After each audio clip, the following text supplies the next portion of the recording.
I still remember the day we signed the papers. It was a bright spring morning, just outside Charleston, South Carolina. The sun was warm. The air smelled like hope. We weren't buying a mansion.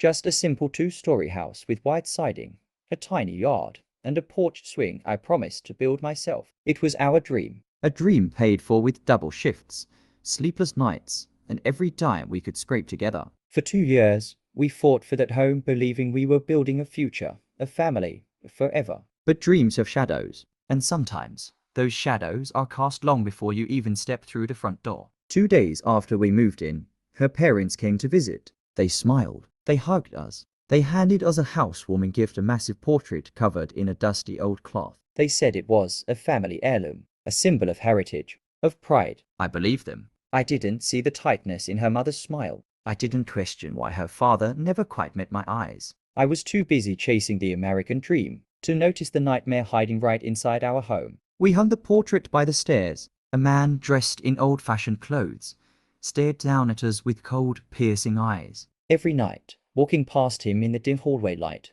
I felt that creeping sense that something was terribly wrong. At first, I told myself it was nothing. Just my imagination. New house jitters. But here's the real question. When your instincts scream, when your gut twists, should you listen? Or should you, like so many before you, smile politely and let the monster stay hidden? Because the truth is, some monsters don't live under the bed. Some monsters hang proudly on your wall. And sometimes families don't fight them. They protect them. They pass them down, just like a cursed inheritance. Back then, all we wanted was a place to call our own. A roof over our heads. A piece of land to plant roots. A porch swing to drink coffee on Sunday mornings. It wasn't much by most standards, just 1,600 square feet, 2 bedrooms, 1.5 baths. But for us, it was everything. I worked double shifts at the mill. She picked up extra hours at the hospital. We skipped vacations, packed lunches, cut every corner we could because that house meant freedom. Freedom from landlords. Freedom from roommates. Freedom to finally start the life we had dreamed about since we first met. And when we held those keys in our hands, it felt like we had won something bigger than a house. We had fought for our future and we won. At least, that's what we thought. You see, in America, we grow up believing that if you work hard enough, you can build your own destiny. And in many ways, that's true. But nobody warns you that sometimes the ground you're building on is already poisoned. That sometimes the ghosts of other people's sins are already waiting inside the walls you paid for. It's not something you see on the listing photos. It's not something the realtor tells you during the walkthrough. It's invisible. Until it's not. Until it stares at you every night when you climb the stairs. Until it whispers in the creaks of the old floorboards. Until it changes everything you thought you knew about where you come from. And who you trust. There's a lesson I wish someone had told me back then. Dreams are beautiful, but they are not invincible. You have to guard them. You have to question what you inherit, even when it comes wrapped in a bow and a smile. Because not all gifts are given out of love. Some are traps. Some are time bombs. Some are warnings. If only you have the courage to look closer. And that, right there, is where our real story begins. Not with the purchase, not with the mortgage, but with the day we hung that portrait on our wall and unknowingly welcomed a predator into our home. Which brings me to the next part of our story. The portrait gift, a family heirloom, or a silent curse. It was a Saturday afternoon when her parents showed up at our new house. Her MOM carried a casserole dish. They parked that spotless Lincoln in front of the curb, stepped out, and smiled like everything was perfect. Her dad carried something else, something large, heavy, covered in an old, faded cloth. "We brought you something special," her mother said, her voice sweet but strained. They called it a family heirloom, said it had been passed down for generations, said it belonged in the hands of the new head of the household. At the time, I thought it was odd. I mean, who calls a son-in-law the head of the household during a housewarming? It felt forced, like a line rehearsed many times. But I was raised to be polite, to smile, to accept gifts, no matter how strange they seemed. So, we thanked them. We carried the heavy frame into the living room, and we peeled back the dusty cloth. Underneath, staring right back at us, was a man frozen in time. He wore old-fashioned clothes, a high-collared coat, a stiff white shirt, dark hair slicked back tight. His eyes, God, his eyes, cold, piercing, alive. It wasn't just a painting. It felt like an intrusion, like a stranger had just walked into our house and decided to stay. We hung it in the hallway anyway, right across from the staircase, where you couldn't miss it if you tried. At first, we laughed about it, Called him Old Man Whitmore, joked that he was probably watching over the house. but inside, I knew something was wrong. It wasn't just that the painting was creepy, it was the way it made the air feel heavier, the way its gaze seemed to follow you, the way shadows stretched longer on that wall, even when the sun was bright outside. Have you ever walked into a room and felt like you weren't alone? Like something unseen was breathing right behind you? That was our hallway. That was our home. And still, we convinced ourselves it was harmless. Just an old portrait, a weird family tradition, nothing more. Because sometimes denial is easier than facing the possibility that the people you trust most might be the ones handing you the key to your own nightmare. Looking back, I realized the portrait wasn't a gift. It was a test. A silent question hanging in the air. Will you see the truth, or will you choose to look away? There's a simple but brutal lesson here. Not everything handed down to you is worth keeping. Some legacies are better left broken. And once you start asking the wrong questions, You may not like the answers you find, because that's exactly what happened next. one night, alone in that house, I finally stopped pretending. I stood at the foot of the stairs, Staring up at that cold, watchful face. and I made a choice that would change everything. A choice that would rip the lid of a secret buried for decades. And that's where our real descent began. Unmasking the lie, how one clue shattered generations of deceit. It happened late one night. The house was quiet, except for the soft ticking of the clock in the kitchen. My wife was pulling another night shift at the hospital. I was alone. And that portrait, that cursed thing, stared at me from across the hallway. I don't know what came over me. Maybe it was exhaustion. Maybe it was the way the shadows stretched along the walls. But something in me snapped. I grabbed the painting of the hook and carried it downstairs to the basement, a single light bulb swinging overhead, dust swirling in the air. I flipped it over. There, on the back, was an old paper label yellowed, peeling at the edges stamped with the name Elias Whitmore, 1883. Something about it didn't feel right. The frame looked too fresh. The paint too new under the dust. I pulled up my phone and typed the name into Google. Nothing. No historical records. No famous paintings. No genealogies. It was as if Elias Whitmore had been invented out of thin air. That's when I realized, if you want real answers, you can't just scratch the surface. You have to dig, and you have to be ready for what you might find. Over the next 2 weeks, I became obsessed. I posted pictures of the painting on art forums, Reddit threads, even emailed a few antique appraisers. Most people ignored me. Some said it looked like a cheap reproduction. But then one guy, a historian from North Carolina, messaged me back. He said the portrait looked almost identical to one housed in a museum collection. Except for one major difference. The background. In the museum's version, the man stood in front of an ocean. In ours, he stood in front of a lonely field with a small house in the distance. Same man. Different world. He sent me a photograph for comparison. And when I put them side by side, my heart dropped. This wasn't an heirloom. It was a forgery. A lie, painted carefully over the truth. Determined, I carefully peeled back the backing paper of the frame. Behind it, tucked between the wood and the canvas, was a folded, brittle letter. Dated 1972. Signed by someone named Benjamin Whitmore. The words inside still haunt me. The portrait must remain hidden. Elias was a disgrace to our bloodline. The repainting was necessary to preserve what remains of our good name. I sat there, under the dim basement light, holding the truth in my hands. And for the first time, I realized This wasn't just about a creepy painting. this was about protecting a legacy built on lies. There's a harsh truth in life. The strongest chains aren't made of steel, They're made of loyalty, of shame. of fear. Families, more than anyone,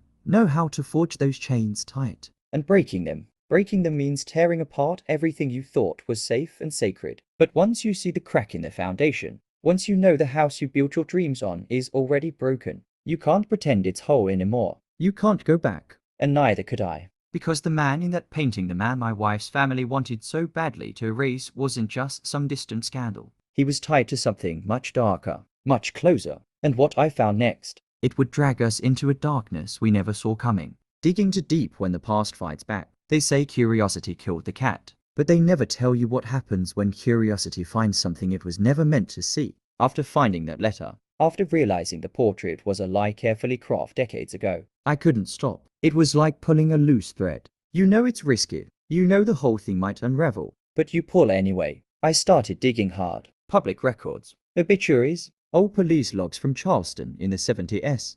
night after night, after my wife fell asleep, I sat at the kitchen table, blue light from the laptop glowing against the dark windows. And that's when I found it. An article, buried deep in a digital archive. Local man linked to multiple disappearances.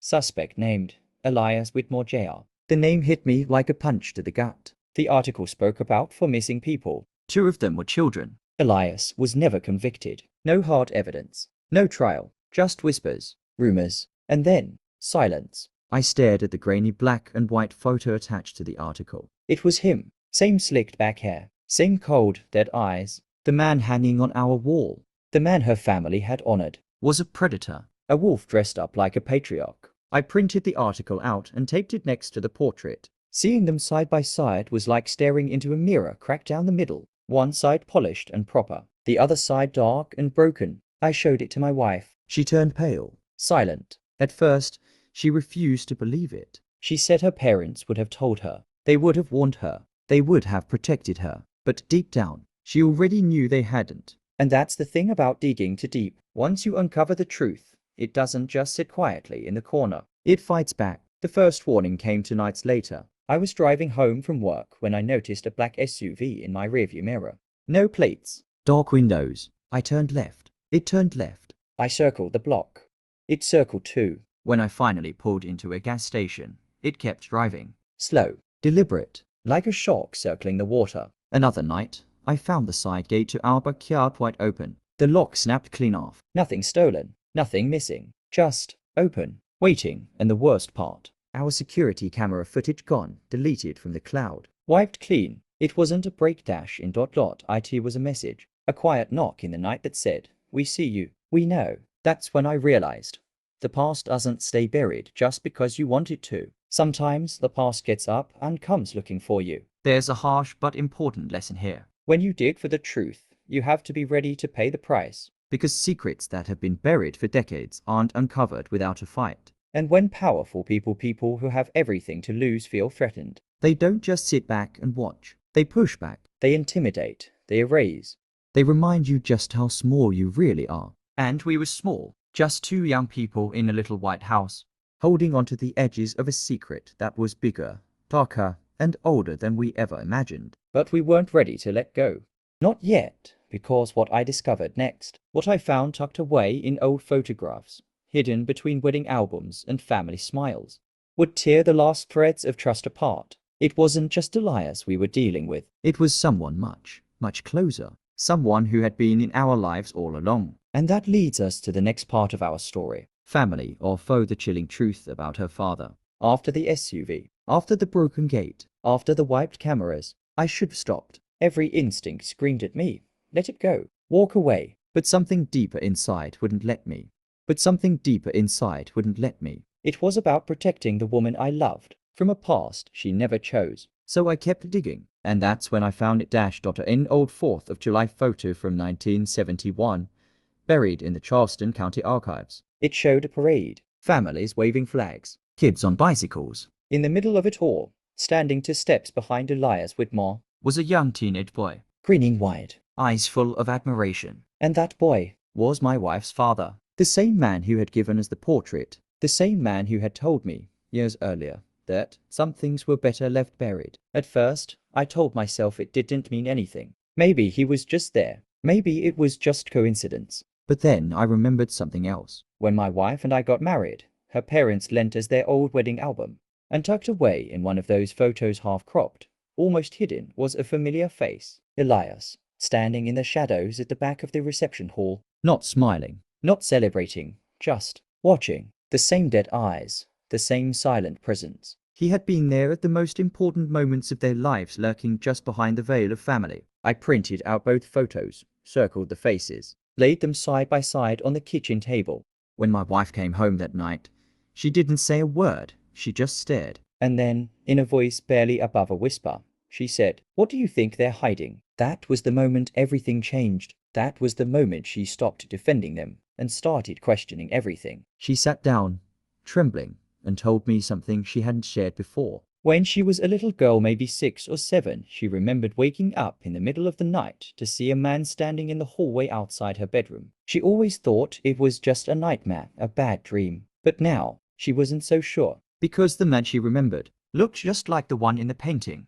Just like Elias. And here's the cruelest truth about betrayal. It doesn't just hurt because someone lied to you. It hurts because you realize they never protected you the way they promised. Trust isn't broken all at once. It's chipped away, memory by memory, Until all that's left is silence. Not her parents, not the smiling neighbors. That night, as we sat there under the yellow kitchen light, we made a decision. We couldn't trust anyone anymore. not the silent town that had kept this secret buried for decades. If we wanted the truth, We had to find it ourselves. but we had no idea how deep the rot went. Because the real horror wasn't that Elias had been a monster. It was that her father, the man who raised her, who walked her down the aisle, was not the man he claimed to be. And the only way to uncover the full truth, Was to tear open the last layers of the past. to face what no child ever wants to believe about their own family. And that leads us straight into the next chapter. The price of uncovering the truth, a battle with no winners. The deeper we dug, the more the world we knew started to fall apart. It wasn't just about a forged painting anymore. It wasn't just about a man with cold eyes and a missing past. It was about everything we thought we knew. Being a lie. Because once you start pulling on one thread of the story, you realize the whole sweater was stitched wrong from the start. We found more. Old deeds, Property transfers. shell companies, all of them leading back to one name. Whitmore Holdings, LLC. The same company that once owned our little white house before it was sold to us. The same company that quietly bought and sold land around Charleston for decades. Always just out of sight. And the worst part, her father's signature was on nearly every single document. He hadn't just protected Elias's memory. He had built a life on it, Used it. expanded it, carried it forward like a legacy of rot. And the more we uncovered, the more the world around us began to push back. Phone calls at midnight silent. Anonymous letters threatening. Strange cars parked outside our house. Lights off.